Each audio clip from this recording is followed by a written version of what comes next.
I'm live. All right. It's Friday. You know what that means. Show me Robin. Where's Robin? Let's see. Where's Robin? Where's Robin? You're killing me. Smalls. Where's Robin? There he is. Robin. Oh, I don't know. It's Friday. So you know what that means. It's a day of fun and winning. We're just going to win today. We're going to totally win. It's going to be a day of fully winning. I don't even know what to say, but I'm going to start it this way. We got a guy named Kash Patel, and I don't even know how to finish it, so I'm going to finish it with this little bit. Let the bodies floor. Let the bodies.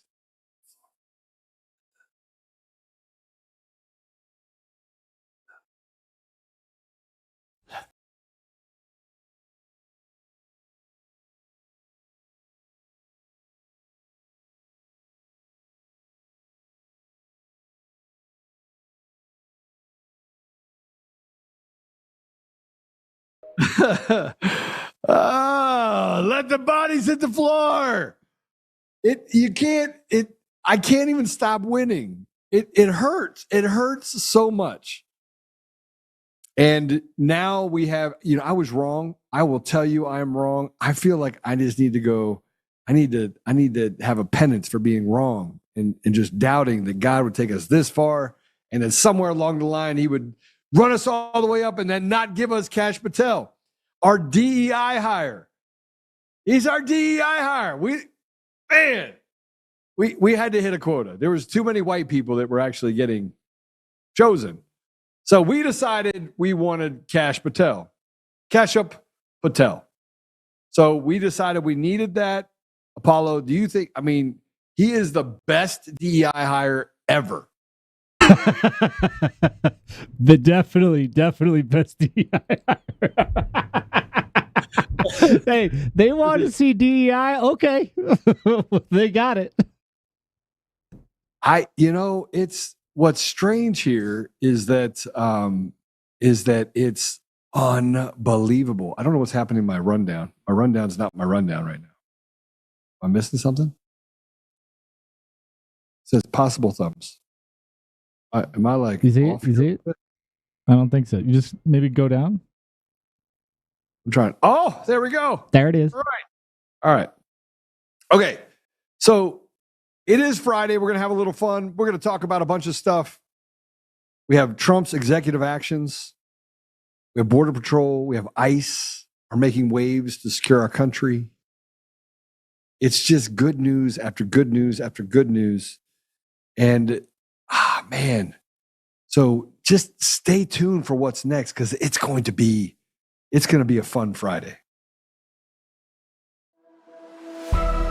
Untamed is going to be untamed. It's going to be a little crazy. I want to talk to my people. I want to talk to my brothers and sisters. We can have grace and humility in how we interact with other people. Oh, hot dog, look at you. And nobody talks about what's really happening. And let's have conversations about what truth is.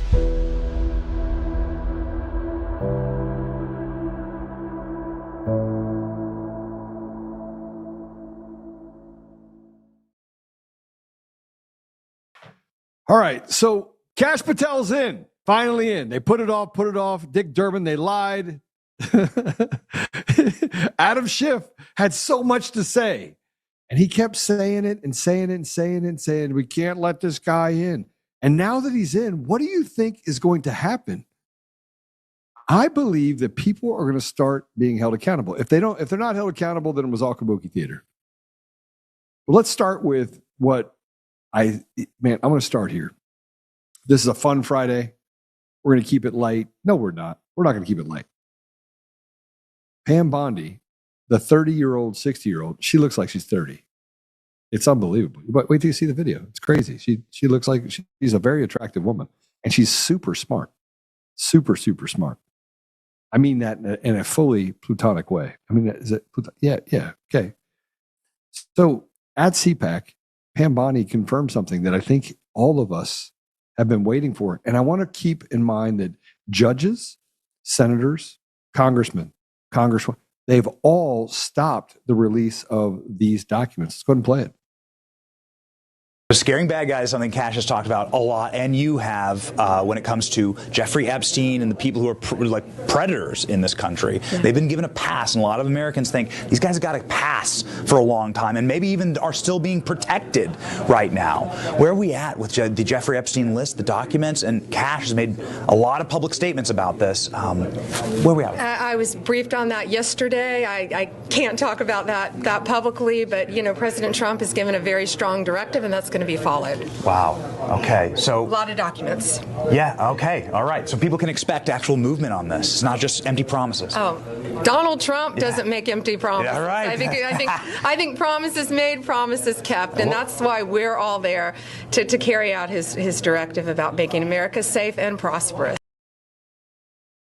Safe and prosperous. Safe and prosperous. Now, dating all the way back to the early 2012? Glenn Beck had the March for America that he was putting on in Washington, D.C. They were set to have millions of people show up. It was at a time that Glenn Beck was a mouthpiece for the lack of ridiculousness. The Tea Party was at an all-time high. It was going in the right direction, much like the MAGA movement was before it was dismantled. And then all of a sudden, Glenn Beck he put the brakes on. And he canceled that movement. He canceled that protest in Washington, D.C. And I believe that kind of put a kind of a hold. It nearly, the Tea Party movement has never recovered since then. And it was threatening to become a brand new political party even within the party. But Glenn Beck has since come back out in a fiery fashion. And he had this to say about what's going to happen in the next 10 days. And maybe this will lead to massive, massive accountability. Let's go ahead and play it. The only thing I care about is the scandal of the pedophiles. And in the next 10 days, you're going to see the Epstein file released. In the next 10 days? Next 10 days. Oh, please. You think in the next 10 days the whole thing's going to be released? Yeah. And what kind of information you have to be able to be that certain about it? I plead the fifth. In the next 10 days? The next 10 days.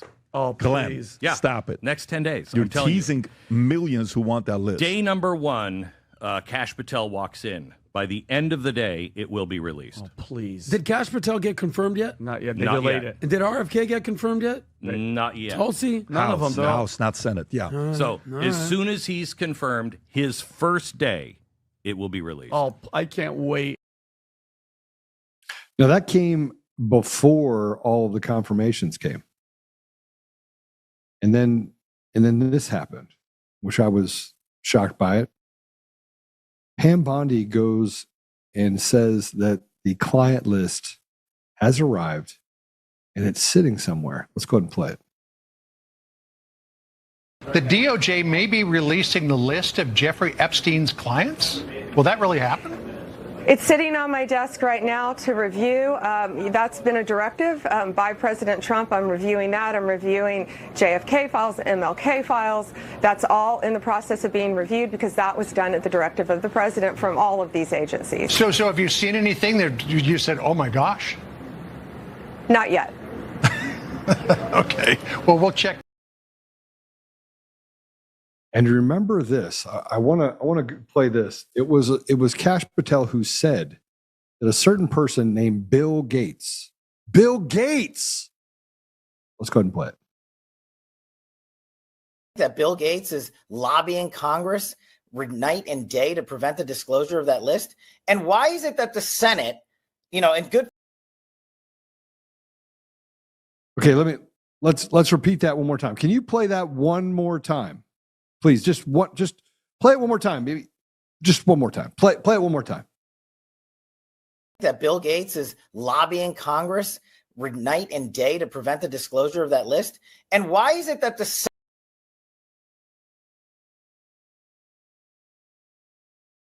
Are we not on Joe? Am I not on my profile for the show? Can you add it please to my account?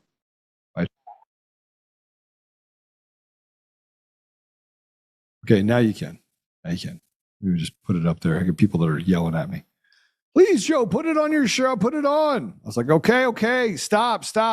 I'll get it to you. By the way, saying hi to everybody in the comments. Go hit the little thumbs up on Rumble. Okay, so he said that Bill Gates is himself lobbying Congress day and night not to release the Epstein list. Now, would an innocent person do that? What would lead somebody not to release the Epstein list? MTG put out a tweet and putting her support around something, and that is support around releasing the Epstein list and more. She says, I fully support President Trump and his admin fully declassifying and releasing Epstein, P. Diddy, UFO, UAP, Kennedy assassinations, congressional sexual slush fund payout list, and any other deep state government secrets. Release it all directly to the people, no filters or control. I have to tell you, I find no fault in what she just said. Well, I tell you, I want to go from here to this. We're going to make this our little break for a commercial. And let me make sure that it is actually on there, because if it's not, I'm going to be really upset.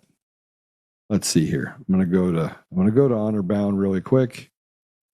And neither one is on the site. That's great. All right, that's great. Are we going to get the new hats on the site anytime soon? We're a week and a half past, Apollo. Is that going to happen? Are we going to get the hats? I was told it will be done by the end of the show. Yeah. Yeah. Anyway. Okay, so I'm going to take this commercial break. We will have free Tina Peters shirts available to you that you'll be able to buy on the website. I'll plug it again. Get ready for it. We'll have free Tina Peters shirts on the website in white, in black. It'll be done by the end of this show. Apollo, that's a big directive. I want hats on there, and I want the shirts on there. Please, thank you. Yell at whoever you need to yell at. And you're welcome to yell while you're on the air so that everyone can hear you all the way throughout the entire building. Yell softly, though. It is Friday. We want everybody to have a good weekend. Okay. Let's talk about border security. We haven't talked about it in a little bit because, frankly, it's secure. It's hard for people to go down to the border and see anything other than U.S. soldiers and Border Patrol that just keep arresting people.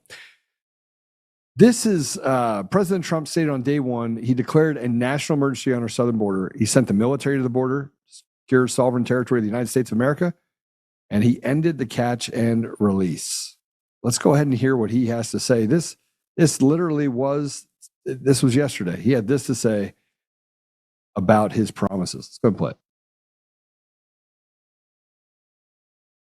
On day one, I declared a national emergency on our southern border.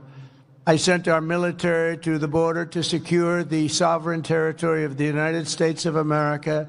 We ended catch and release. We began the largest deportation operation in American history, larger even than that of President Dwight D. Eisenhower. You know, he was sort of a moderate guy, but he was very strong on the fact he didn't want people pouring into our country from all over the world. He was very tough. He had the record. We now have the record. It's not a record I'm really proud of.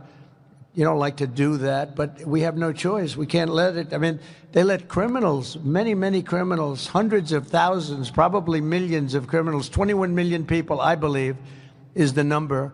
And of that, millions of people are hard, stone-cold criminals. In the past 4 weeks, illegal border crossings have plummeted by nearly 100%, and the tiny number of illegals that do make it across are being apprehended and sent right back to their home where they belong. All countries are taking the illegal aliens back, every single one, even though they said, and strongly, we're never taking them back. Don't even try. They said that during the Biden administration. It didn't work.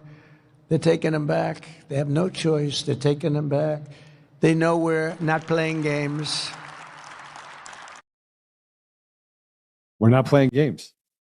it's so nice to see something that is so basic and so obvious. He also announced that drug cartels are officially designated as foreign terrorist organizations,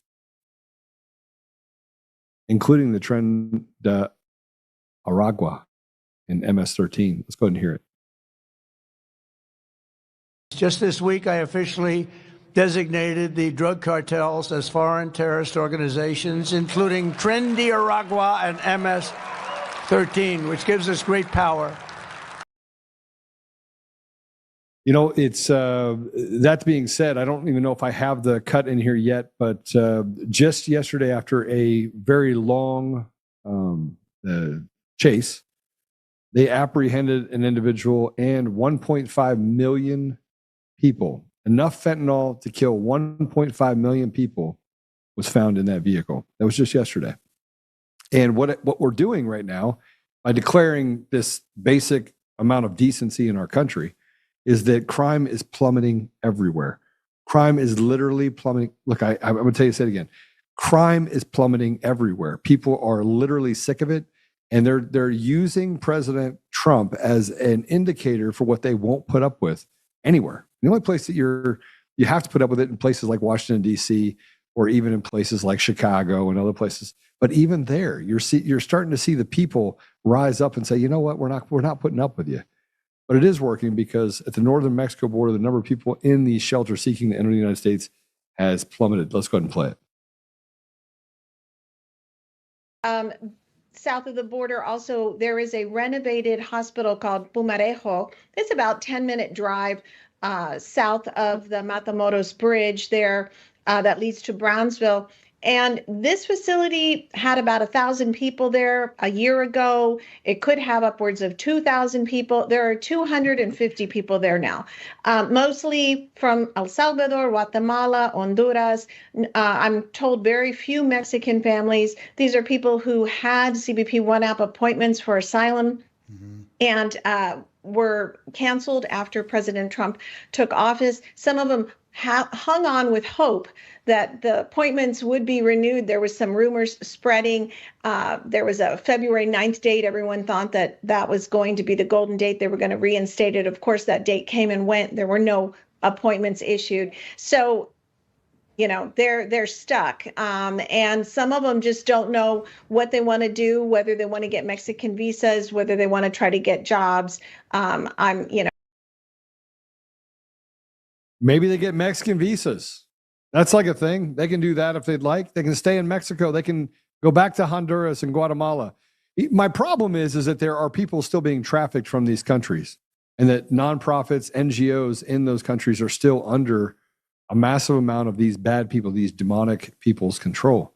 And so they're going to find ways that they can kind of sneak in or outlast, as I like to call it, which is why they say that there's rumors February 9th, and they'll push it again. They still want to make sure that they have a message that they can push, that we're not letting these people that desperately need to get into the country. But there's more to this, because it's dropped so much that now, for the first time in over 4 years, the number of border crossings have dropped to where they're outnumbered. That illegals are outnumbered. Let's go ahead and play it. The number of border crossings have dropped so much under Trump that federal agents now outnumber illegal crossers. The El Paso sector, which saw a peak of 1,800 encounters per day back in 2023, now sees fewer than 100. Across the entire southern border, the number has dropped to an average of just 359 illegal migrants a day. Compare that to the 2024 average of nearly 3. Okay, so they dropped. Now the federal agents actually outnumber illegals trying to cross. Now keep in mind that those illegals that are crossing are sent immediately back. So it's kind of like a game of whack-a-mole. You just take them and push them right back into Mexico, let Mexico deal with them. Pretty soon Mexico is going to grow tired of it, though, because President Trump said, listen, do something about this or we'll just start tariffing you to death. Now, with that said, you see massive numbers of companies that are in Mexico that are starting to move their operations back into the United States, hoping that some of the policies that President Trump is enacting will stick, allowing more Americans to get access to quality jobs and opportunities. Now, as we look at that, President Trump had a meeting this morning, and he met with all of America's governors. So he met with all 50 governors, even the radical leftists like Jared Polis, that piece of trash that has led to the incarceration of Tina Peters, because he conspired. He conspired with the DA, with Merrick Garland, the DOJ. He conspired with the judge in the case against Tina Peters, and he denied her the ability to have a defense, as did the judge. Now, I believe that in large part, some of the attorneys also stood in the way of doing what was necessary in order to secure Tina Peters a free and fair trial, which she did not get. Nothing in Colorado is free. It is a captured state in a captured environment of really evil people. So as I relent back to that, President Trump had a message to the governors, because obviously Denver itself is a sanctuary city that has led to massive amounts of crime, people being killed. It's not a victimless crime what they've done to the people of Colorado. But they had to sit and listen to President Trump talking about that you better work with ICE. Here's what President Trump had to say. The American people expect every city and state to fully honor ICE detainer requests, and we hope they can, and to ensure the safe transfer of criminal aliens into federal custody for immediate removal from our country. You know, many of the countries said, we're not ever going to let them back. Under the Biden administration, I remember it's Venezuela. He's a tough guy. And others, they said, we're not letting them back. They're out of here, and you'll never bring them back. They're not coming into this country. And Biden said, oh, we can't bring them back. They won't take them. Well, we took them. And every single country now, you saw it with Colombia, you saw it with Venezuela. In fact, they actually offered to send planes to pick them up, and they'll pick them up so that we don't have to go through the expense of sending a plane. Is that correct, Marco? Even Marco couldn't believe that one. But they literally are sending planes to pick up these people. And they're rough people, and they're picking them up, and they're putting them in the planes. All right, so I want you to imagine the fact that there are other countries that are picking up some of the worst criminals that would exist, not just in our country, but in their country, and they're sending planes to pick them up. Now, that tells me two things. One, we have a cartelish government in the United States. I mean, these are criminal cartels. The judges are nothing but hired henchmen. We want to put all of the blame on the police officers and say, oh, look, they're doing harm to the American people. They're oppressing the Black community. And that's not true. It's the judges that are deeply entrenched and are invested in this private prison system that they've created, charging people 25, 27, 30 cents a minute to make a phone call, while only paying them 18 cents an hour for labor, sometimes hard labor. And I'm not telling you some of them aren't guilty of crimes. What I'm telling you is that they have created more criminals than they have anything else. They've created a business out of it. And that most of the judges that are out there are just horrible human beings. They're disgusting. They're Antifa journalists or Antifa judges and lawyers like Marie Avria Moses, the one that was installed by Jared Polis 2 months before, and then given a very complicated case with Eric Coomer, and then overruled a 20-year sitting judge and said there was a probable falsity, and walked past not having any evidence because there was no evidentiary hearing, and then sided with the radical leftists. A person that marched in an Antifa rally was installed into the system. And every lawyer that was a part of it said that they had never seen anything like this before. A complete miscarriage of justice. And you go all the way through the appeals process, the whole thing should have been thrown out. And the appeals judges in Colorado said, oh, yeah, it can go forward. Now, remember, this is the same group of the court system that said that they could take President Trump off of the ballot in an almost anonymous verdict. And then it goes to the Supreme Court, and a 9-0 decision says, yeah, you don't have that authority. This is the rotted apparatus of a captured society inside of Colorado. And these are some of the most evil people you will ever find. With that said, as we talk about, talking to the governors and what President Trump did, I've said this before. I said, I feel bad for those that have had their kids that have been here for over 20 years. But I think that entitlements should end. I think entitlements for anyone that is here illegally in our country should end. You should not get food stamps. You should not get a free place to live. You should not get a free education. You should get nothing. Now, I've also spent money and given people educations. I've paid for kids to go to a private school rather than public school educations in systems like in Denver, which is absolutely horrid, where less than 30%, actually, I think it's a little more than 30%. Let me retract that. So maybe 30, I think it's 36%, 30, that graduate from high school. But of those that are proficient in anything is, I think, less than 30%. I think that was the statistic. And the rest of them are just, you barely read or write or read at a, 6th grade level. Well, they sure know how to use TikTok. But here's so I don't think it's a solution. I don't think you can throw them all out. And some of you disagree. Hey, you're here illegally. You broke the law. Okay. Well, same thing can be said for this. And I'm going to tell you this. I believe in street justice to a large degree because I know that the system is so rotted that bad people get away with a lot of crimes. And you would say, well, are you calling for death on the streets? No, I'm not. But let me give you an example. And you tell me if this is what you would do in this situation. A man goes to pick up his son or his daughter, pick either one. And they don't come home from school. And so he finds his daughter or son. They do find him. And he says, let's say that the child is alive. And they find him and the child has been brutally raped. So the father finds out who it is before the police do and goes to that person and literally starts chopping off body parts and kills the person that raped his daughter or son.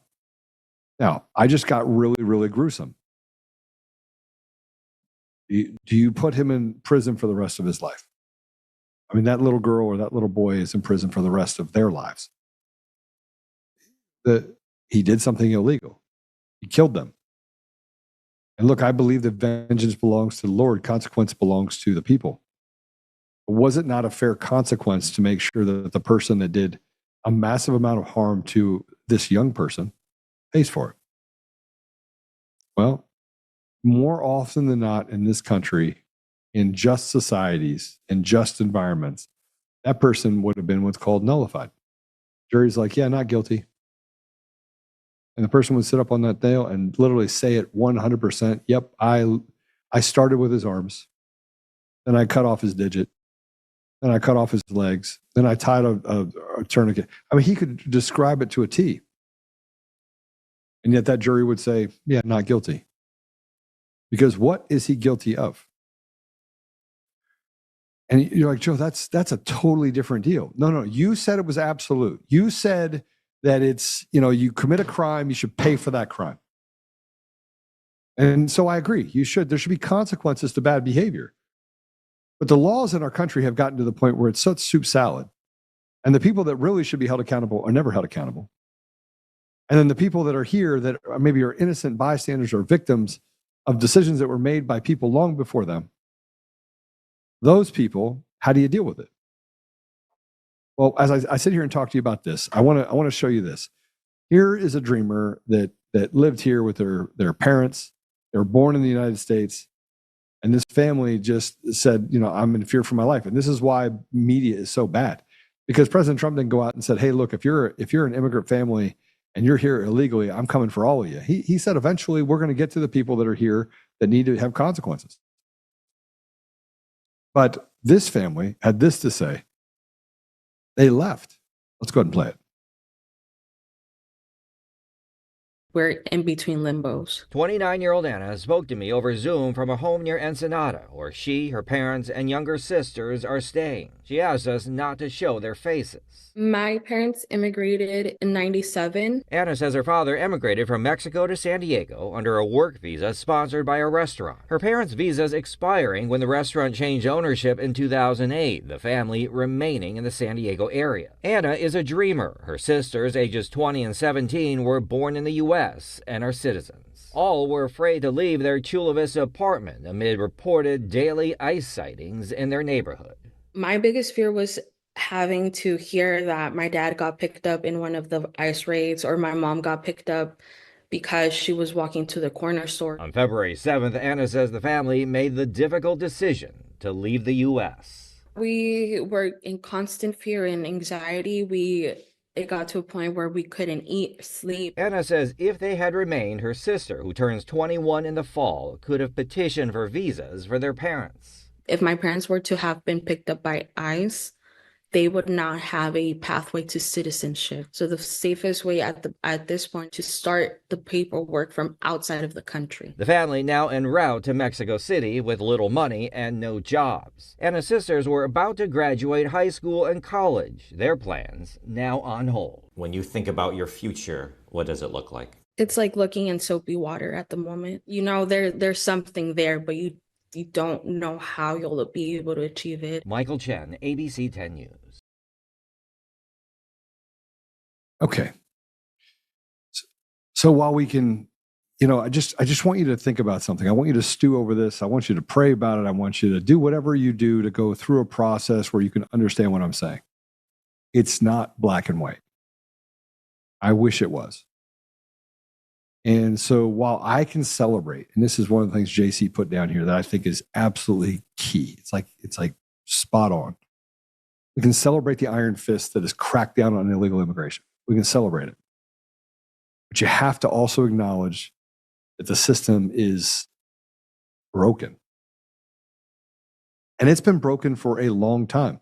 It's been broken on purpose because it creates opportunity.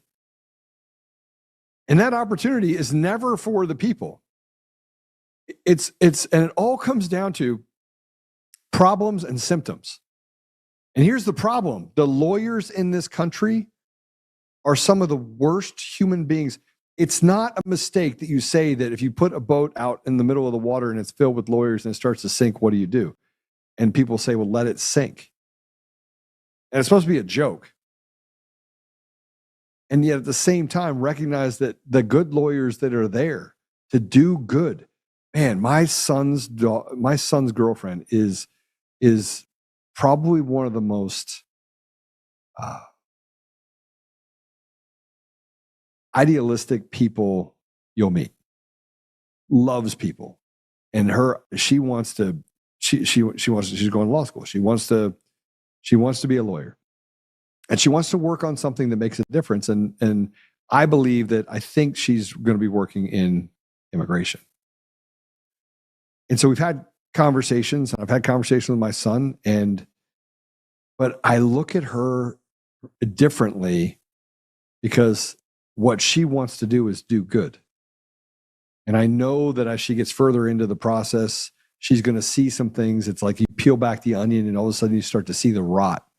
And you start to accept the rot just a little bit. They feed you little pieces at a time from a position of victimizing and victimology inside of this propaganda that, oh my gosh, we got to help them. And then you see stuff and you're like, oh, that's not right. But they slowly feed you this poison. But two things can be true at the same time. One, you can admit that we need to stop this illegal entitlements that are happening in our country that are causing each one of Americans to be institutional slaves, where you don't own your home, you don't own your car. If you own a business, you don't even own your personal property. You own nothing. You go, Joe, no, you're wrong. And okay, every year businesses have to buy typewriters and computers and everything else. And there's a bill that comes from each state, and it's it's a business property tax. It's a tax on everything that you use inside your business. And you have to give the government a tax on stuff that you bought for your business because they actually own it. You have to rent it from them for that tax. And you go, that's not what the tax is for. Well, tell me, if you don't pay it, they will literally come in and they will close your computer and they will take it. See, every part of our society is so rotted. We've accepted it because as Americans, we're really good at being innovative, trying to find ways to live within the confines because we are law-abiding people. And every day they take more and more flesh. They take more and more meat off the bone. They take more and more thirstiness and just grab the grub. That's why our politicians are such terrible people. They're disgustingly terrible. They're terrible for a lot of different reasons, but most of it's because they're just terrible. They couldn't make it in business.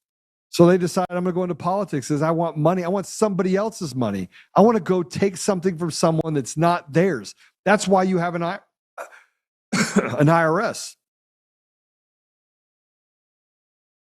So I ask you, if one is true, can they both be true at the same time? All right, we're going to take a quick break. This is going to be an actual break. Like, just take a quick break. Told you before, we have our advertisers. Please support them. We have new ones that are coming on, and try it. I've gone through and let's go. And up next, let me just tell you what we're going to talk about. We're going to go through a bunch of different things, including the fact that President Trump said something so amazing. I remember I wrote a bluff. Apollo, find my bluff, will you? Or do I need to send it to you?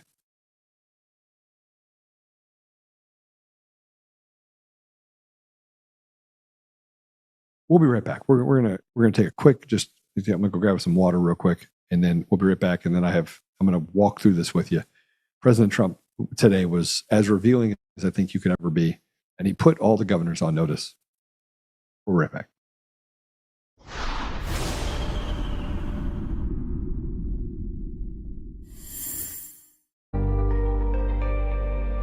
Do you want to get profits from the world's most productive oil basin?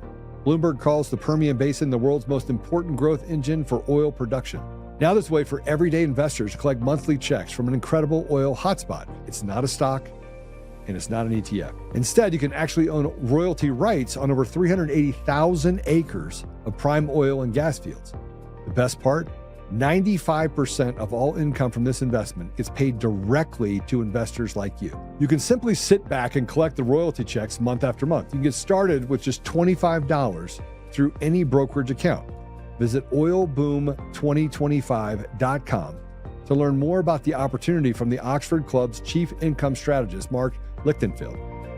That's oilboom2025.com to learn how to start collecting Permian Basin oil royalties today.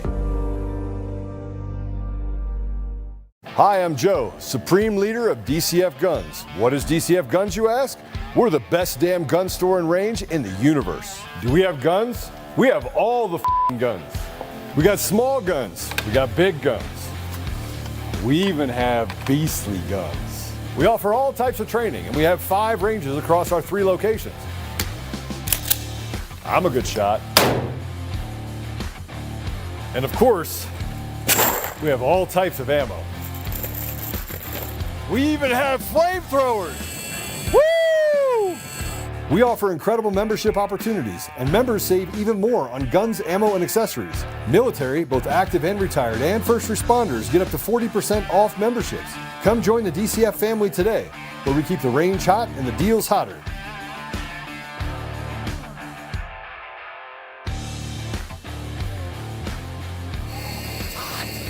Hot. In every thread, in every stitch, Honor-Bound USA weaves the fabric of the American spirit. It's not just apparel, it's a testament to God, family, and country. At Honor-Bound USA, we're a family of patriots who put our faith, family, and America first. When you visit our website, you'll find a line of products that embody our commitment to pray, stand, speak, and act. As the official site for the Untamed podcast, all of our products proclaim speaking the truth with courage. We also have the powerful documentary from Professor David Clements, Let My People Go. Identify yourself as one of the few who are willing to stand for what they believe in. Join the Honor-Bound USA family today. Wear it as a badge of honor, commitment to the values that shape us, and a pledge to the bright future we will build together. Because when you're honor-bound, you're not just wearing a brand, you're embodying a lifestyle.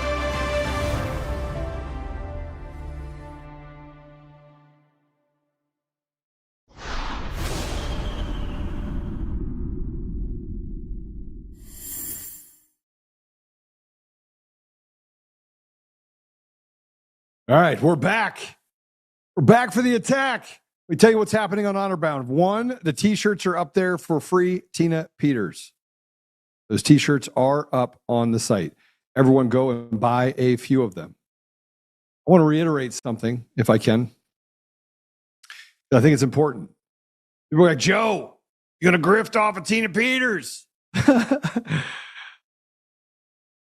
Apollo. I'm here. I'm here. Do we pay Tina Peters every month? Yes. Have we ever put out a Give, Send, Go? No, we've never raised money off of Tina. No, these are T-shirts that'll go towards paying Tina Peters. Yep. Period.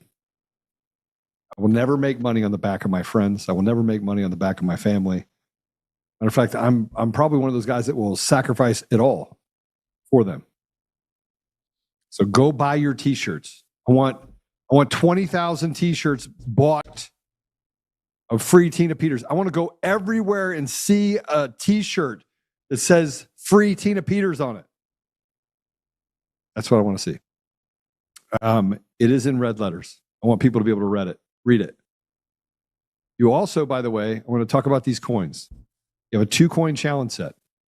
You know, I talk a lot about these coins because they're actually important to me. And Conservative Daily is, been folded into Untamed. So you will not be able to find more of this Conservative Daily gear until right now. The 2-coin challenge set, these coins that basically talk about praying and standing and speaking and acting. The thing that got us to this place, 2 of those is $19.95.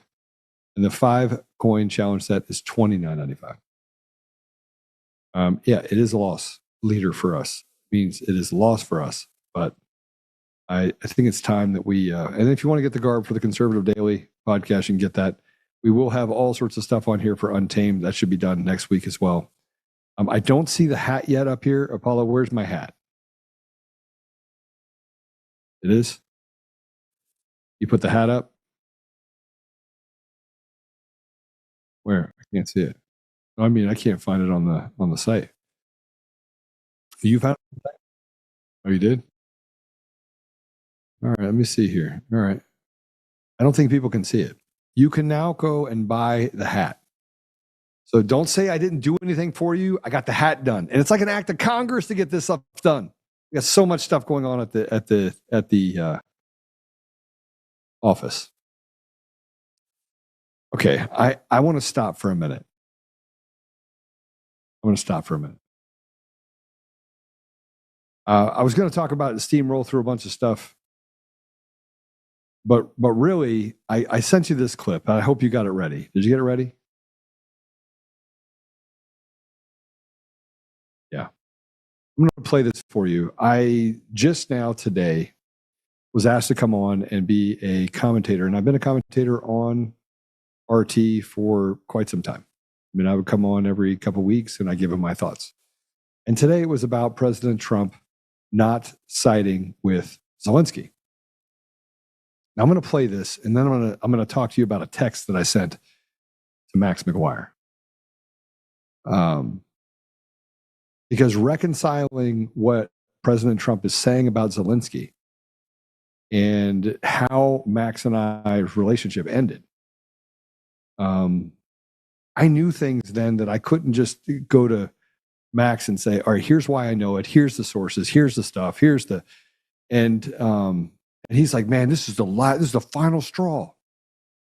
There was a break between us, but I want to play this because I think you'll understand that when I came out in March of 2022, Apollo, was I not one of the first people to say I stand with Russia every day, twice on Sunday?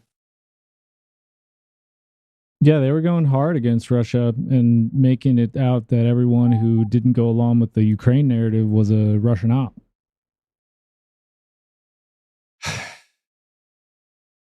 Everyone is a Russian op. And I was an un-American person. They wrote articles about it. Articles. I got sued as a result of coming out against the Ukrainian people. Again, I won that lawsuit. I want to play this, and then I want to give you my thoughts on that erosion of that relationship, where it is today. All right, let's play this. I think it's about 6 or 7 minutes. The war of words between Donald Trump and Vladimir Zelensky is heating up, with the U.S. president saying both the latter and Joe Biden's failures caused the ongoing conflict.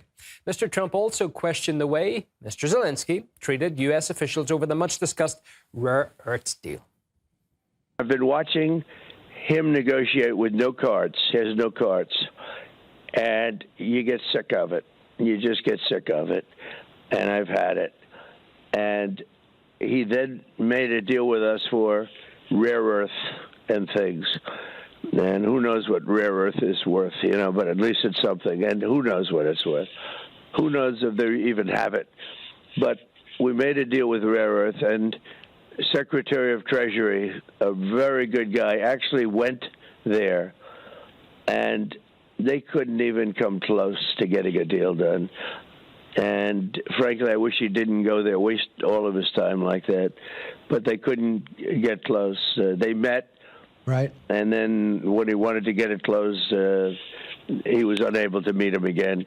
But so it was just a wasted trip, a dangerous trip, too. I didn't like it that he was doing it because, he's a good man. I didn't want him to put himself under danger because I had a feeling something like that would happen. Zelensky made two mistakes in 3 days. He criticized you, and then he criticized the meeting, and then he said, I'm walking away from the deal, which was, I think, 55% of their rare earth minerals. It would have allowed America to have a stake there, and nobody would attack Ukraine if America had business there. Having said that, I think if both sides do you think the Russians should be celebrating right now because they hear the rhetoric coming from the White House? I think they really want to make a deal. I do. They found it impossible to make a deal with Zelensky. Take a look at what he's going to. Let's assume I make a deal. I'm getting him back many demolished cities and the bodies of many dead people. Russia attacked. I read 2 days later. Part in it was actually speaking about the minerals because Zelensky was actually openly talking about it himself. There was a visit of the British Prime Minister, the signing of the 100-year partnership agreement. This is a fundamentally new format of relations. The closest relations are now between Ukraine and Britain.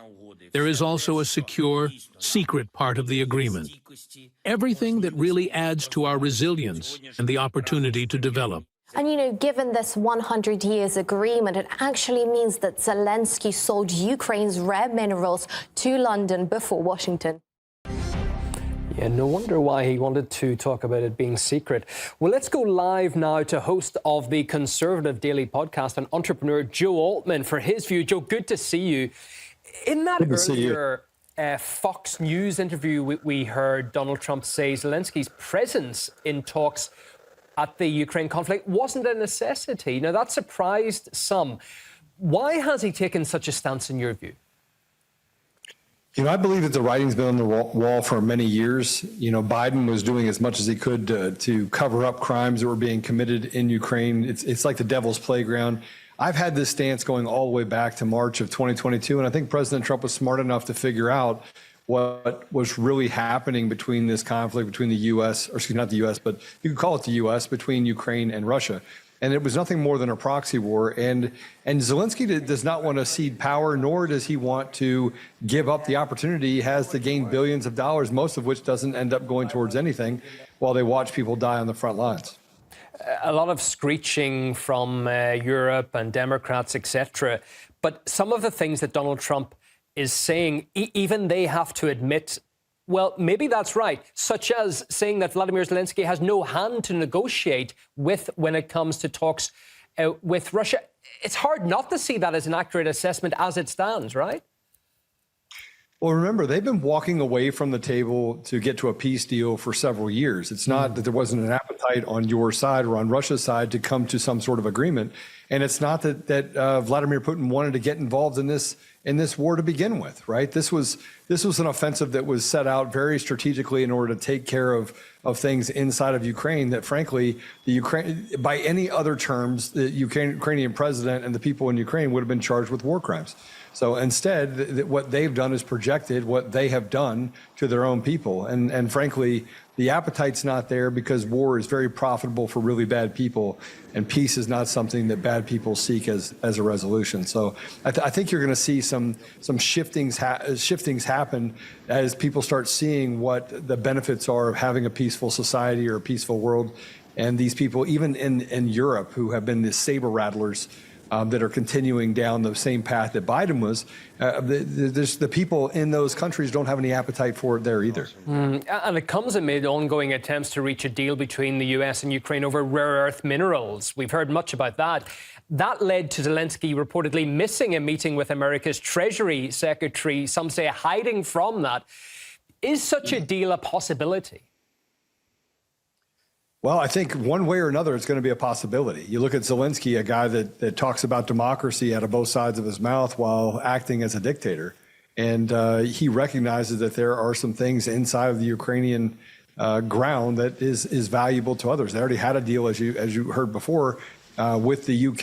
And so that now there's conflict in order to end the war over what is not that surprising, money, right? So things that are worth of value. So he's not going to have a choice. At some point, we are either going to go in there and he will be pushed out because the people in Ukraine, he's probably one of the most unpopular politicians, not just in Ukraine, but around the world, except for the ones that are simping in the United States and in other areas, which these are the people that went in and burned buildings and created a rhetoric that was completely untrue in order to create chaos in those environments as well. So I don't think there's any question that Zelensky will be one way or another have to comply with the request and get to the table to get a peace deal drawn up. It's really interesting, though, what's emerging as regards those rare earth minerals and London. Zelensky saying that he and the UK signed that special agreement 100 years into the future, etc. But it's the same minerals that Donald Trump is asking for in exchange for aid. It leads to the question, Joe, can Kiev really give all its backers what they want? Well, I think it comes down to who's entitled to the things that they want. And a lot can be said about the UK and the European Union, but they've never put their money where their mouth was. And I don't agree with the war, and I don't agree with what the U.S. did in creating this proxy war with Russia. I think it was a mistake, and I think it hurt relations that, frankly, are going to take a long time to heal.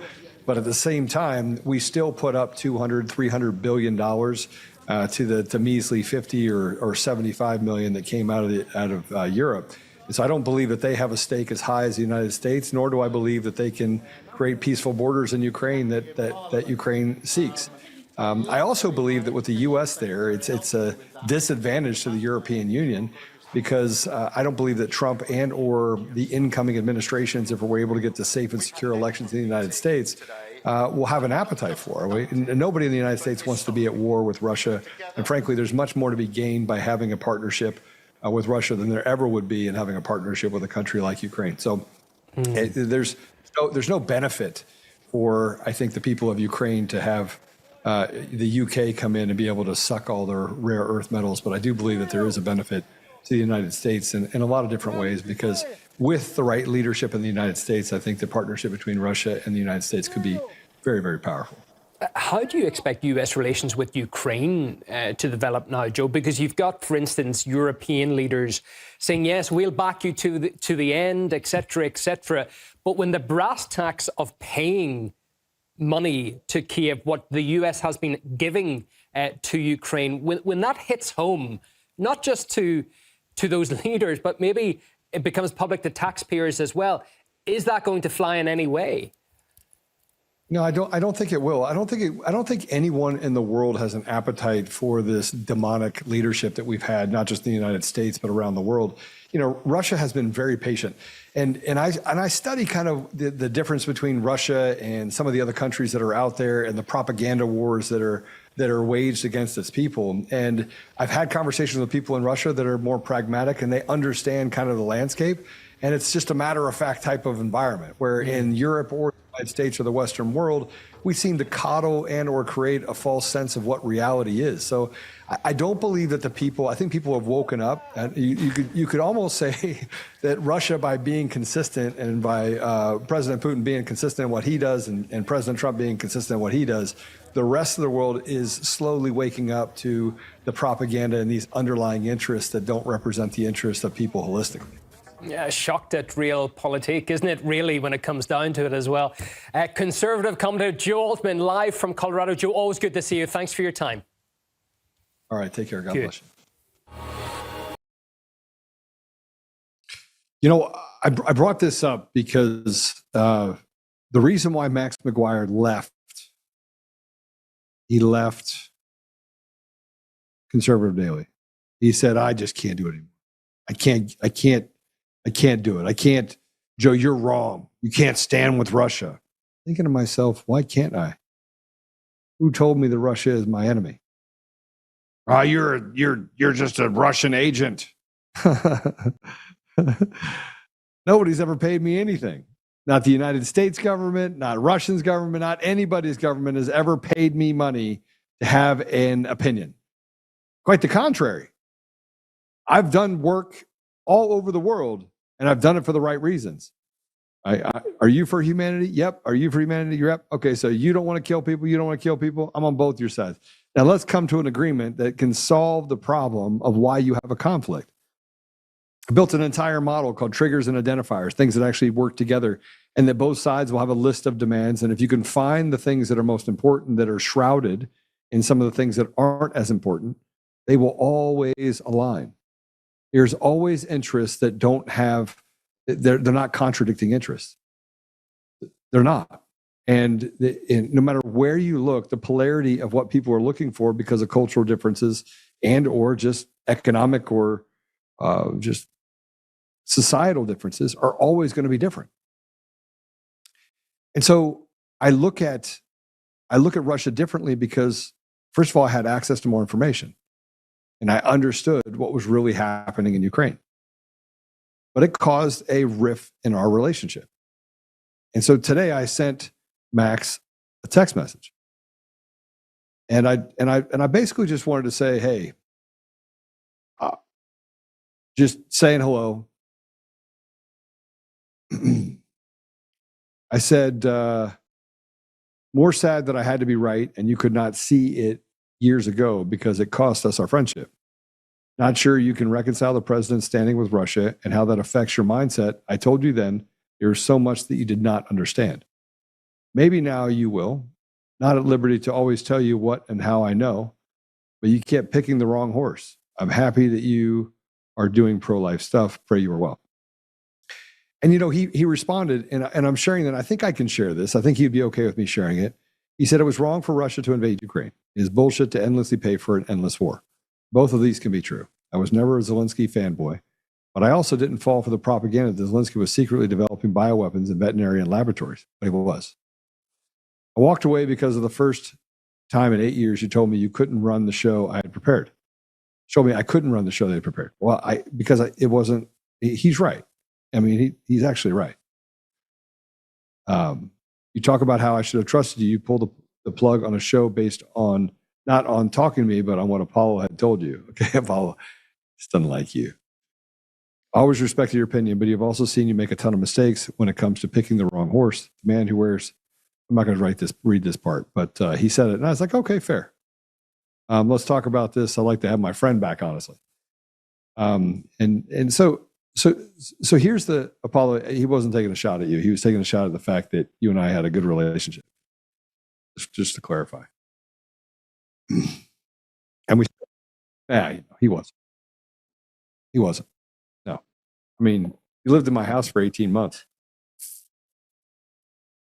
That's pretty close, right? I mean, you were as close to my family as I think you could be, keeping them safe.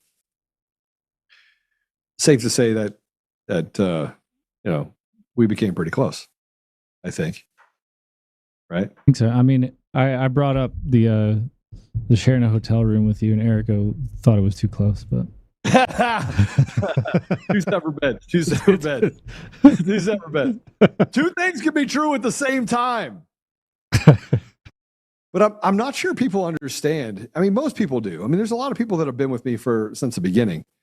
But you live in a house that's fortified. You have an AR-15 next to your bed. You got a pistol underneath your pillow. You train almost daily on scenarios. You have somebody come to your house. You have to pull both guns on them.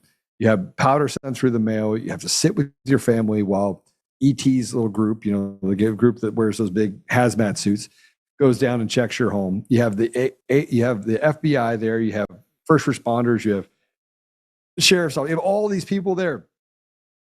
21 times, you have the police have to show up to your home because people are showing up doing bad stuff to you. And this is over 3 years. People say that they understand this, but you don't understand it.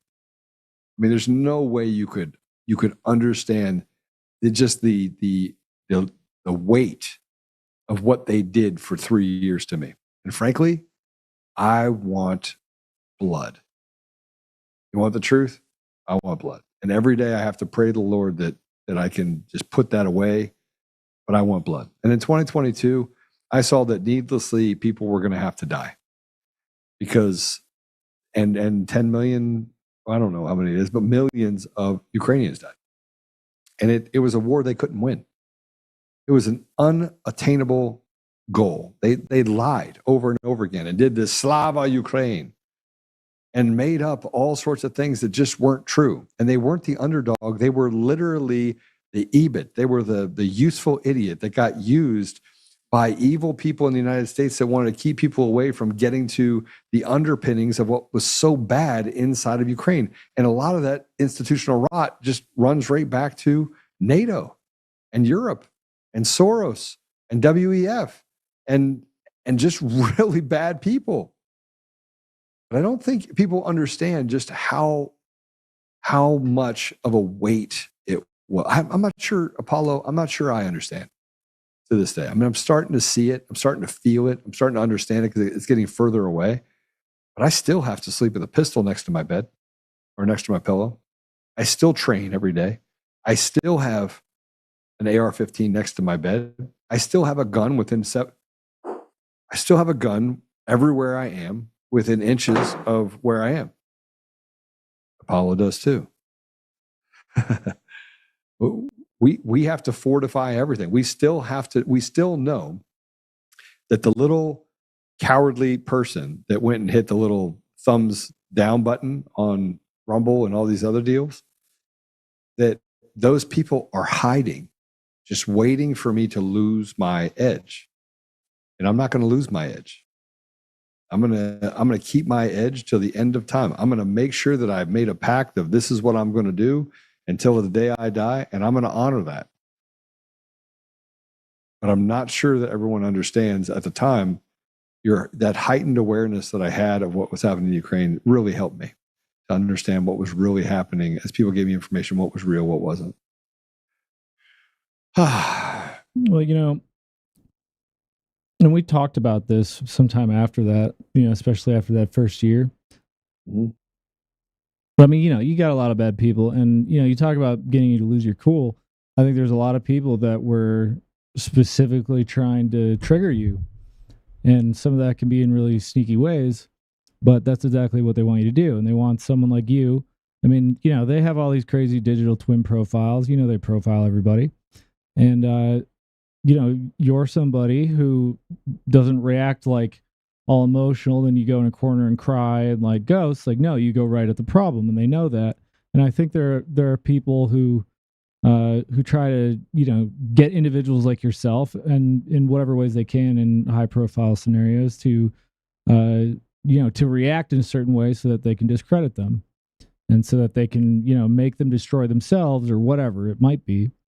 But I mean, we talked about it after just months and months and months of you going through all this and being attacked and called X, Y, and Z and censored and having to deal with all the lawsuits and all that, absolute garbage that people were saying. And they're trying to drain you any way that they can in court and attack your companies.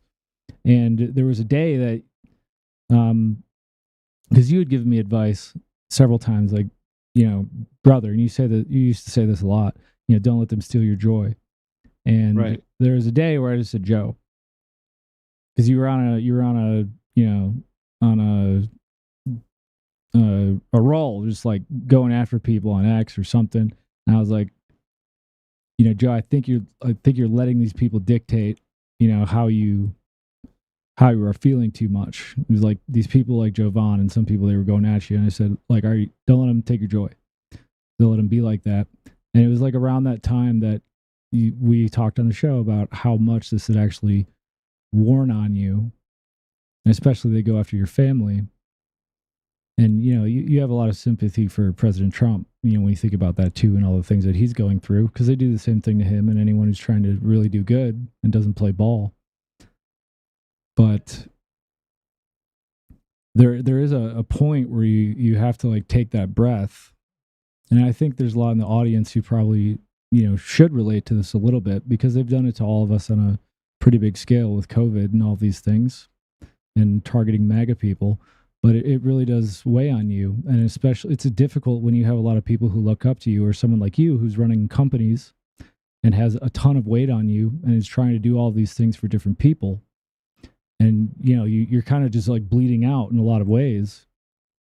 And you don't have the time, or it doesn't feel like you have the space to actually just go, okay, and feel like that weight on you and how it does affect you. Because, when you do that, things can start to get weird because you have to keep moving forward all the time. And it's a really big weight. And so in a lot of people, they see, oh, well, Joe's pissed off. Like, yeah, Joe's pissed off, but Joe's pissed off about a lot of things that a lot of people don't see. And Joe's in some ways, I'm not going to try and speak for you, but like I've seen moments where it's like, I don't actually think Joe's pissed off right now. I think Joe is really, really upset with how people are treating him and a lot of really good people and how others are being taken advantage of and how he keeps being made the bad guy. And he doesn't have anything right now, but just to be mad about it because there's no time. Yeah. You don't get the luxury of that. I don't get the luxury of slowing down, right? There's no time there's no time. There's no time in the moment of those 4 years. I mean, and look, it's not a weight thing. And I finally think I've gotten to that place where I feel as if, okay, everything's fine, but it's like a form of PTSD almost. Right. Yeah, I mean, how many times, Apollo, do I look across and I'm like, hey, go check that car out. Yep. Right. And you go through progressions. Imagine living your life in progressions that you have a checklist. And that checklist is you have check 1, check 2, check 3, check 4. Okay. Check. I did it. And you do everything's in 2-degree increments all the way across, go back, you do the same thing. So even when you're talking to someone or even when you're sitting somewhere, you're constantly going, okay, is there anybody there? Now imagine having this. I have dogs. So I would have to get up. I would have to check the cameras first. And then I would have to check the previous cameras to see if there was any sort of heat spots that popped up anywhere. Is there anybody that laid down? Is there anyone that has a gun? So you got to go through those progressions. Then you got to check your gun. You grab your gun. You grab your puppies, you go feed the puppies, you let them outside, and then you go through the same progression. And sometimes when you go to the progression, you get there and there is somebody there to do harm. It's a crazy feeling. And so I see people that talk the talk, that don't walk the walk, that are not really a threat. I mean, there are people in our movement that talk a lot. They're kind of boring people. But they talk a lot and they're not honest. And the part for me that is the most frustrating, Apollo, is that you get people that get to talk trash. And I'm now finally getting to the point where I can sue them. Like, I feel like, all right, business is going good. This is going well. We're doing these things. Okay. I'm going to put aside $400,000 and I'm just going to sue people. So I've started doing that. I've started just suing. And people are going to get really surprised at some of the people that I'm dropping hammers on heads. Really surprised. And some of them just owe me a lot of money and have been really dishonest. I'm going to go after them, but that's a different one. I warned them. I told them. And some of them have taken advantage of Tina Peters, so I'm suing on Tina Peters' behalf. And some of them have just done really bad things, and I just want to just take them out. Right? But we're going to finally get to the point where I'm like, okay. And you say, Joe, you set aside $400,000. Yeah, I mean, I don't have it. Like my retirement just got pushed out a long way. I could have retired a couple years ago. Now I can't. And that's okay. It's okay that I can't. But now I want justice. And I have to do it through a system that I know is institutionally rotted. And I need to make sure that I hold every one of them accountable while we're doing it. So I do it for everybody else. It'll be fun. But yeah, I agree. All right, let's run through some clips, shall we? Want to run through some stuff? Yeah. Before we do that, through it, huh? Can I pause you real quick? Yeah. I just want to say I love you because I've seen you in a lot of different ways over the last few years, and I'm very grateful that I met you and there are people like that in the world. And before we go on any further, I just want to remind everybody, I hope that Joe likes this one. But we do actually have another shirt that will be going up next, unless anyone has some feedback, but this is going to be going up soon on Honor Bound as well. So in addition to the trucker hat and everything that we see, we showed you earlier. Yeah, so this is going to be going up on the site next. And it is the True North compass, the Untamed symbol. And then on the back, no filters, no fear, just truth. So you guys will be able to get that soon. And the reason why it doesn't have, and it probably should say Untamed Nation, maybe we can add that to it. Yeah, we can. UntamedNation.com, is that I want to be able to be if you're the arbiters of reality, if you are the ones that are the ambassadors of truth, if you're the ones that are standing and speaking and acting and praying, getting back to prayer, then you have to be able to represent it. So that's what it meant. And I also have my little pins. And you say, Joe, why do you keep talking about these products? Okay, so you buy a gun, you buy ammo. And I want to outfit you. I want to outfit you. And I want to free Tina. I want to do a lot of things. And we will. We'll do all those things. Okay. You ready? President Trump said the quiet part out loud yesterday. He said that they're going to go into Fort Knox. Knock, knock. Knock, knock, knock, knock. Let's hear what he had to say about Fort Knox.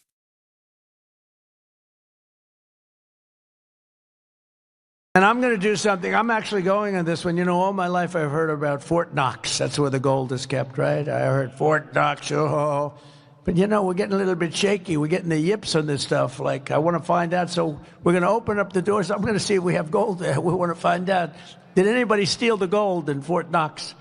It's a pretty amazing place. But I'm going to actually go. We're going to open the doors. We're going to inspect Fort Knox. We want to make sure that we actually have, 400 tons of gold or whatever the hell it is. It's a lot of gold. I don't want to open it and the cupboards are bare. Could have. Cupboards are bare.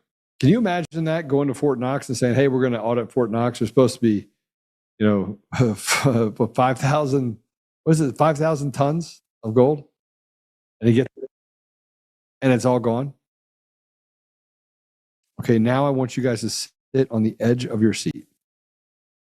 I want you to sit completely on the edge of your seat, and you are going to hear President Trump talk about, what did I say had to happen within the first 90 days? Machines, paper ballots, same-day voting, in person. And the amount that I said that it would cost to do it is 8%. I wrote an entire report on this. I wrote a secondary report on this, and I said the cost would be 8%. 8% is what it would cost of what you spent before is what it would cost. President Trump had this to say, and it looks like that maybe, I don't know, maybe there's just someone else that used it. I mean, everybody used my work. It's fine. But I wanted to say that I said it first. Let's go ahead and play it. One other thing, I just before we leave, I think you should do this. For my safety and security and for the good of our nation, you should do it anyway, regardless, even if it costs 10 times more, but it actually costs you just a tiny fraction. If you went to paper ballots and you're voting, and I would hope that every Republican would, so it costs exactly 8% of what the machines cost. These machines, they got something going. They get business. It's amazing. So paper ballots, and paper is very sophisticated today. It's called watermark. It's impossible to copy, impossible to cheat. It's actually hard to believe that a piece of paper is highly sophisticated, but it's watermark, and it's it's amazing actually when you see it. You can't cheat. But if you went to paper ballots and same-day voting, and if you went to voter ID, and also one other thing, you want a proof of citizenship. Those four things: proof of citizenship, voter ID, paper ballots, one-day voting. And if you went to 2-day voting or 3-day voting. But some of these states, you had 64 days. You know, California just finished up just a short while ago. They were voting a week and a half ago. They're trying to finish them up. And other states, too. They were weeks after the election. I mean, if that were a close election, you'd have to wait for weeks and weeks and weeks. You got finished fast, Brian. Thank you for your help. We did very well in Georgia. That was very nice. But some of these states, if you had a close election, you wouldn't know who won. And then, you know, once that happens, then you really never know who won. But you would save tens of millions of dollars, forgetting about right, wrong, and security, safety, our country, our Constitution, and all of these. Number one, you'd have a much safer election. Number two, everybody, you'd know the results of your election by 10 o'clock. Everybody, it's a beautiful system. It's boxes of 5,000, boom, boom. And you can go and examine each box. It's so simple and so good. I did ask Elon, because he knows more about computers than anybody I know. I said, what do you think of the voting system? He said, computers are not meant for voting. It's just not a good, it's too many transactions taking place too quickly. It's just not, he said, honestly, and I've gone to the best people, the smartest computer minds from MIT, from others. My uncle was a professor for 41 years at MIT and a brilliant guy, and I got to know a lot of the people up there. And they will tell you that the most secure way that you can secure the election, and probably the fastest way, because there can be very little hanky-panky, is paper ballots. Can you believe it? So I hope, Sarah, that certainly the Republican governors, but if you want to save a lot of money, you go to paper ballots. It'll cost you 8% of what the costs are now. And that's based on a good deal for machines. And then when you go through the days and weeks and months of waiting, France had mail-in ballots. Anytime you have mail-in ballots, you're going to have fraud, without question. And France had it, and they went back to paper ballots. And I saw their election, and their election was over at 9 o'clock, and their numbers came in at 10:05. And there were no complaints. There was no, they had a winner, they had a loser, 39 million votes, and it was done. We're one of the only people that has now mail-in voting, one of the only countries that has mail-in voting. Remember Jimmy Carter when he did a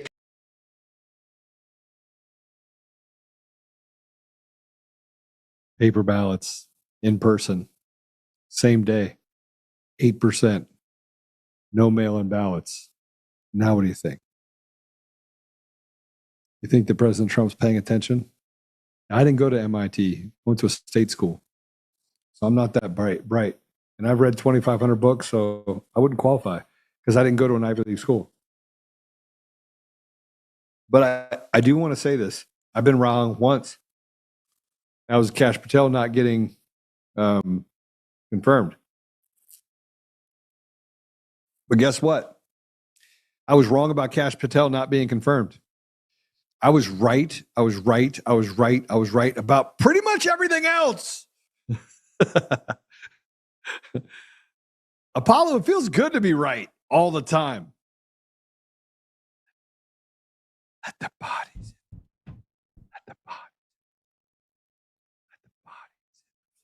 I think we have to play it again. You want to play it again? Yes. Let me play it one more time. It's like, let the bodies hit the floor. For you guys in the audio version, you're just going to get a treat again.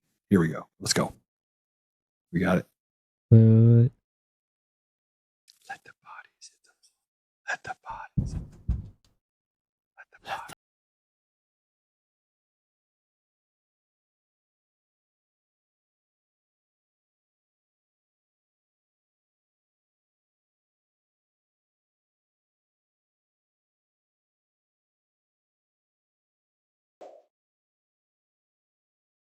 Oh, so I had to do this because I would keep winning. It just can't.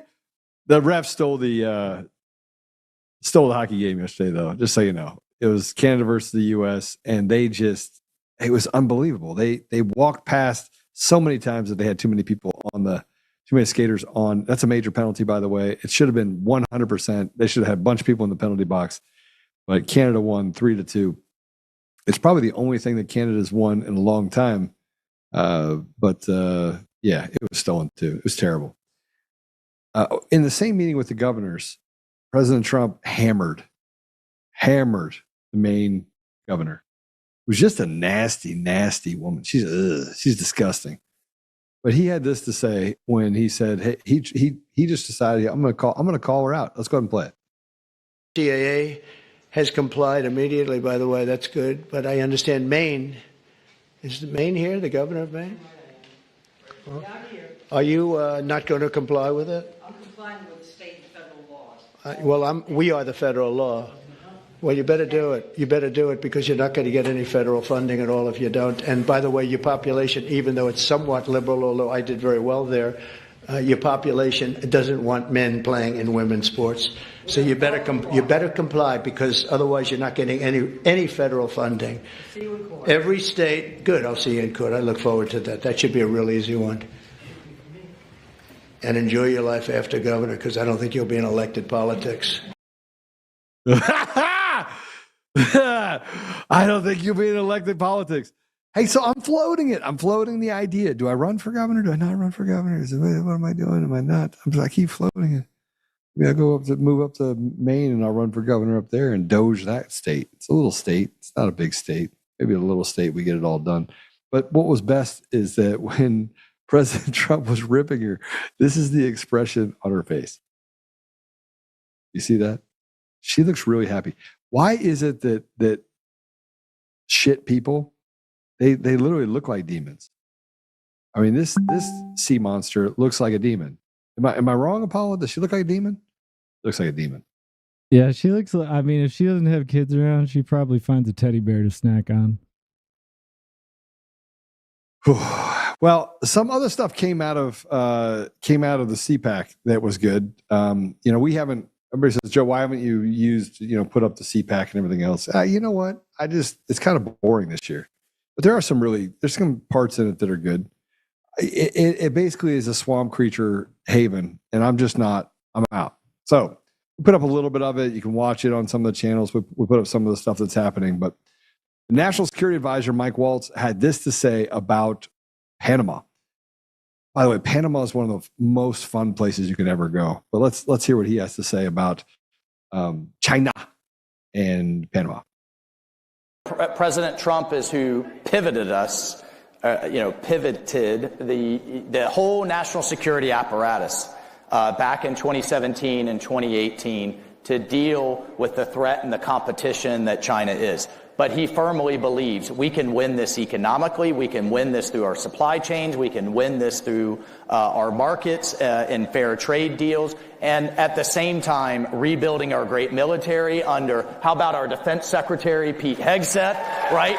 Getting them focused on being the most lethal and most badass military in the world and projecting that strength. But at the same time, he appreciates the infiltration that's going on, and we just had Panama say, you know what, we're done with Belt and Road. We're done with allowing China to infiltrate critical strategic assets like the Panama Canal. And again, it's only been a month, folks. We've still got it. We told the president, you said, you have a full 4 years. We don't have to get it all done in 4 weeks. And just final thing, because you mentioned fentanyl. We are going to unleash holy hell on the cartels. Enough is enough. We are securing our border. And the cartels are on notice. You've seen images of the Mexican army doing joint patrols with our Customs and Border Police and with our military to secure the United States border, because without a border, you don't have a country and you don't have sovereignty. And if there's not anything more than America first than that. And so a lot of, going back to things that worked in the first term.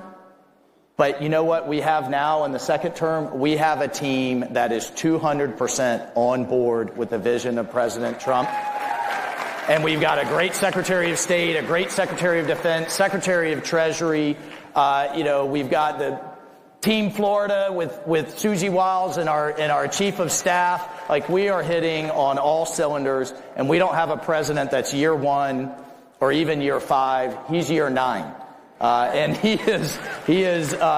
we are building the rocket as we're launching it, and it's just been the honor of my lifetime to be a part of it. I just want to remind everyone really quickly, just so you understand some of it. Ready? It just hit 30 days. It's been 30 days. In 30 days, look what he's done. We had a question that said, were the J6ers kicked out of CPAC? The answer is yes.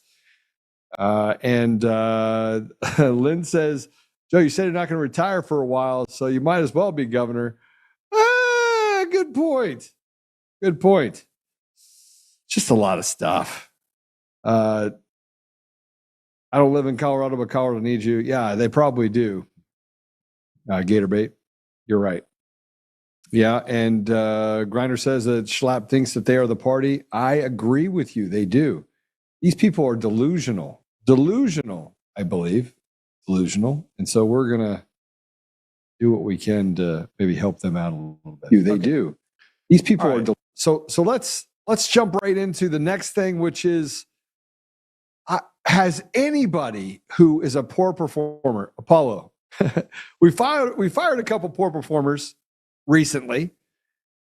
After big, right? I mean, we were like, not within CD, but within the companies, right? I don't think anyone left CD that was a poor performer. I mean, there's several people I wish I could have back. We will eventually get them back. But we, in the transition, they did not. I didn't get to keep them.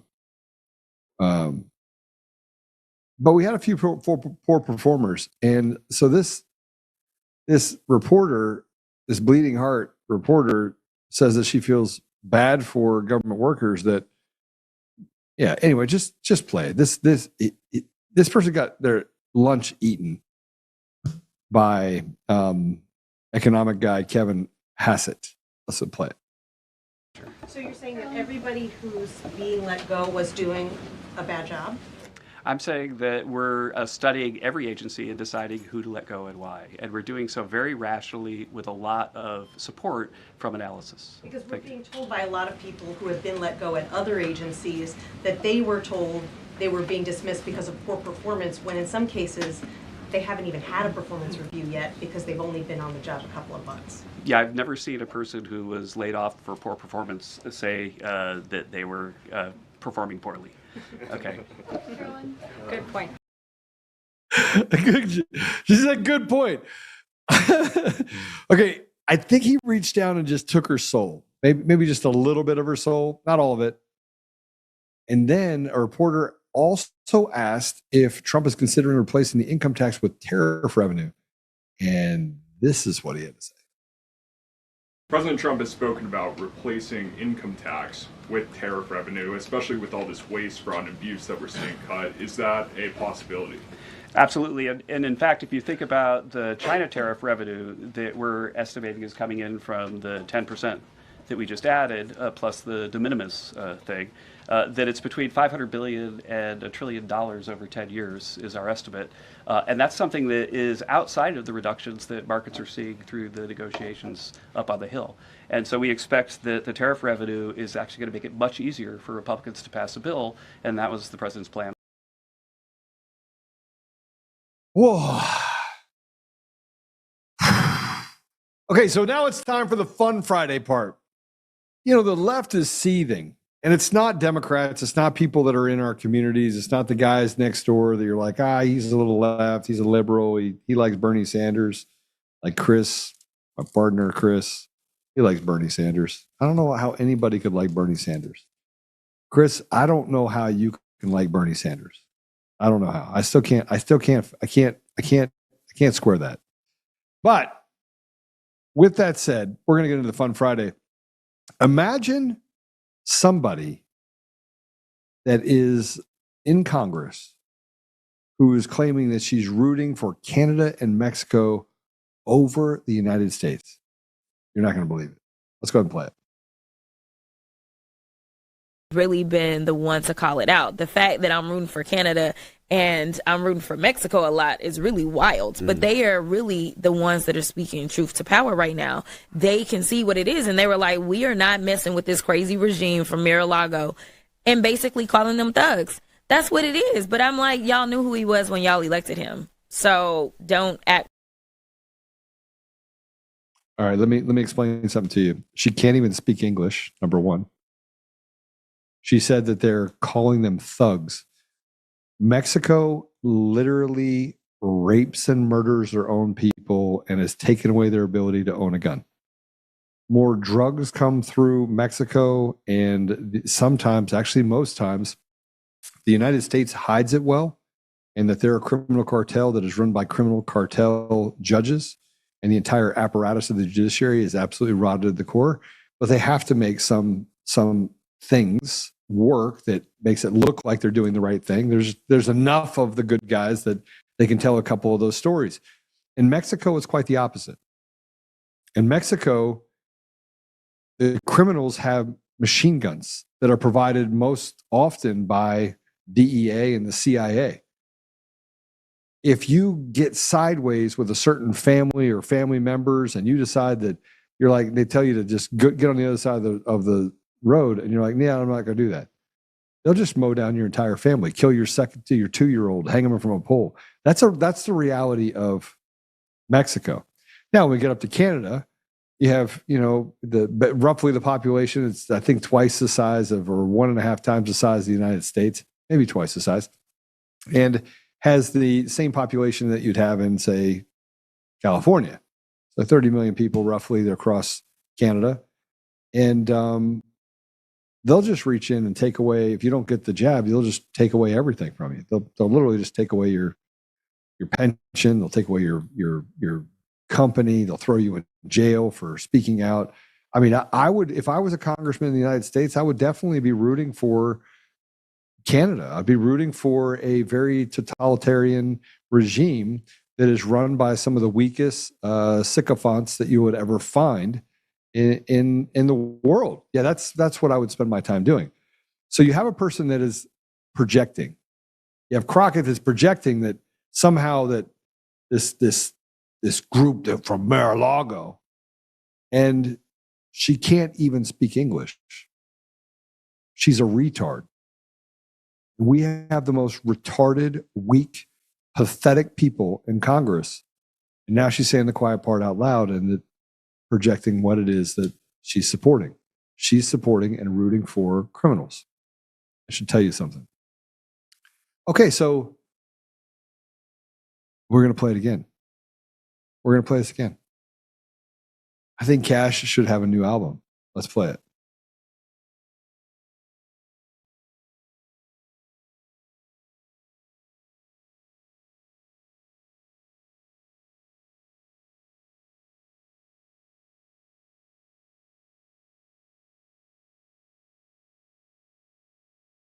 You're on the audio version. You just had to go through it a third time. And man, if I could play it like a fourth time, I would, but I'm not going to. Actually, I think I played it twice. That was the fourth time. Kash Patel is going to wreak havoc in Washington, and I can't wait for it. But with that said, let's just end on this. A Rasmussen poll just came out. We know this poll's accurate because it actually asks real Americans, and it's a very blind poll. It says that 53% said Trump would win a third term. Let's go ahead and put this up if we would.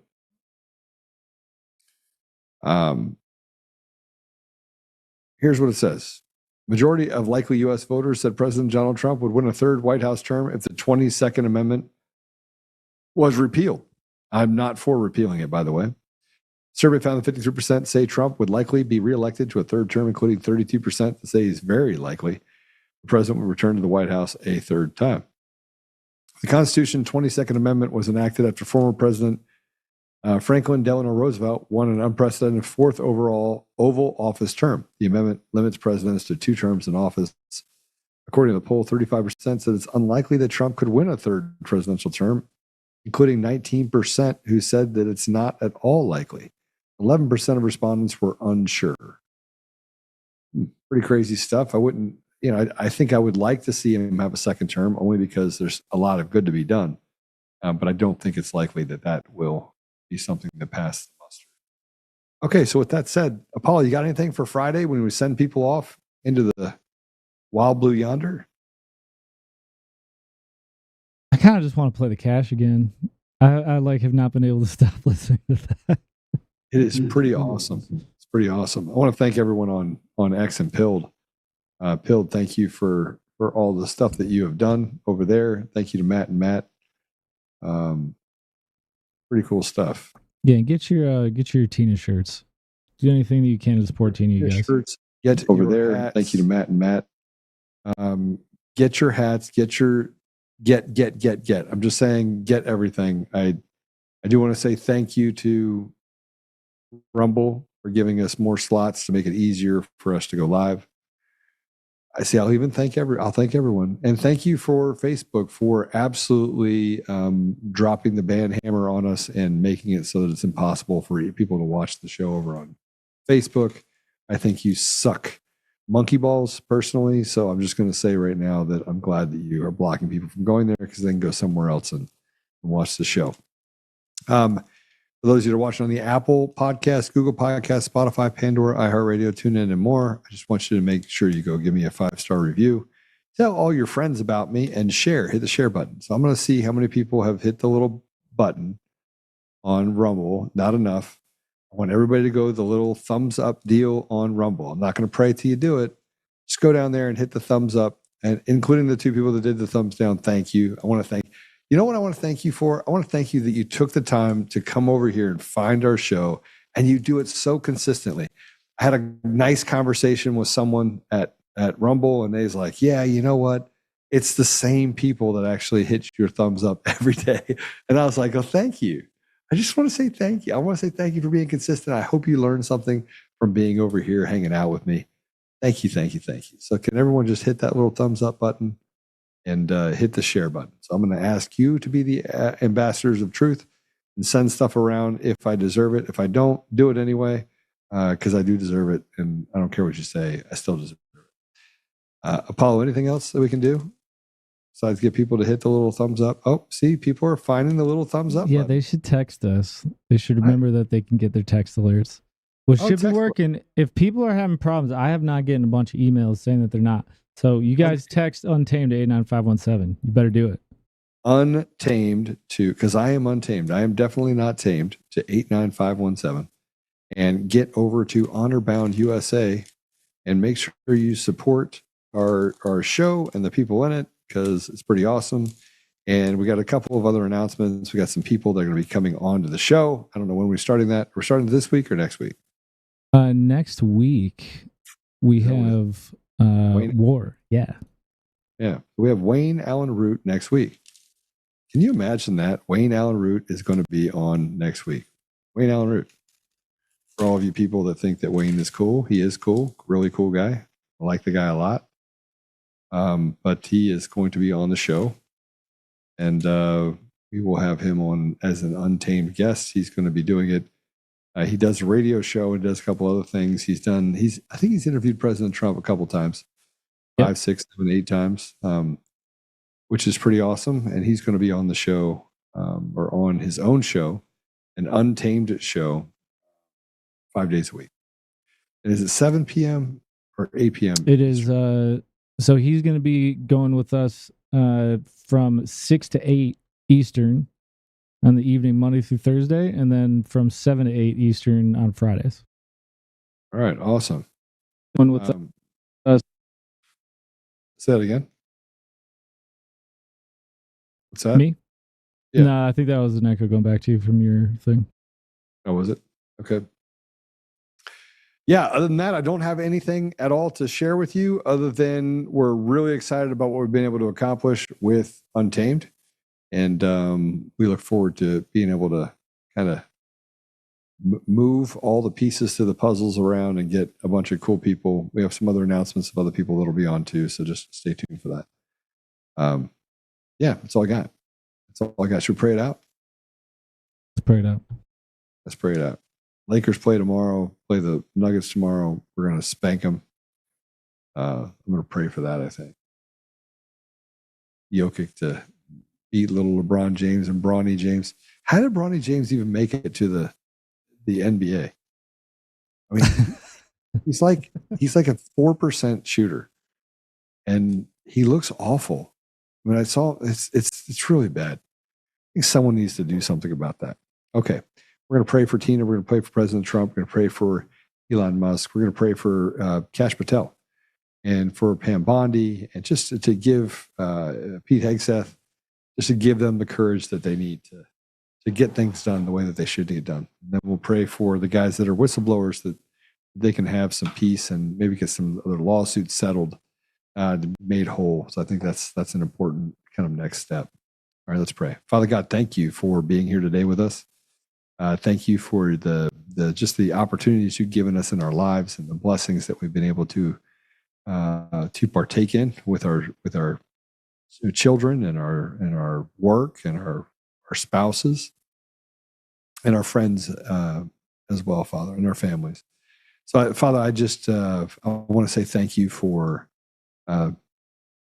giving us that enduring spirit, courage, the tenacity, the absolute resolve to get through the last 4 years, and for the lessons we learned by it. We learned a lot, and I think we learned as much about ourselves as we did about the test of that fortitude. So I thank you, Father. I also, Father, thank you for our leaders, for President Trump, for Pete Hegseth, for Kash Patel, Pam Bondi, even ones that I'm not that fond of because they just keep making bad mistakes, like Marco Rubio. And I know that they have information in certain areas that I am not privy to, but I also know that I have information, that they have information, and that they're making bad decisions based on the information they have. But I'm still thankful for those leaders, Father, for their ability to stand up and to serve you. I mean, more importantly, just serve you. Well, I ask you to put a special blessing around our leadership, that President Trump and Elon Musk and the others that we spoke about, Pete Hegseth, Pam Bondi, and Kash Patel, especially Kash Patel just coming in, they may be given the wisdom that is necessary to make good decisions that honor the American people and serve the ideals of what this country is founded on. Father, I ask you to give them strength and to give them protection. But also, Father, I would ask you to give them the ability to finish. Father, I ask for a lot of things. It's Friday, so it's the weekend. So I know we'll pray. I'll pray with you for others, but with others here that we're talking to now, Tina's going into another weekend. So I would supernaturally just ask that you could change the course of history and get Tina Peters out and allow for the people that have done really bad things to her, that they can pay, Father. They can pay for the consequences that are necessary for their crimes. And Father, I just, again, I want to get back to thanking you for the blessings and for lifting up the burdens that we had and have had over the last 4 years. I thank you, Father, for Apollo and for Jared and for so many in our sphere, Josh, that have made things possible. And so I leave it at your feet, Father.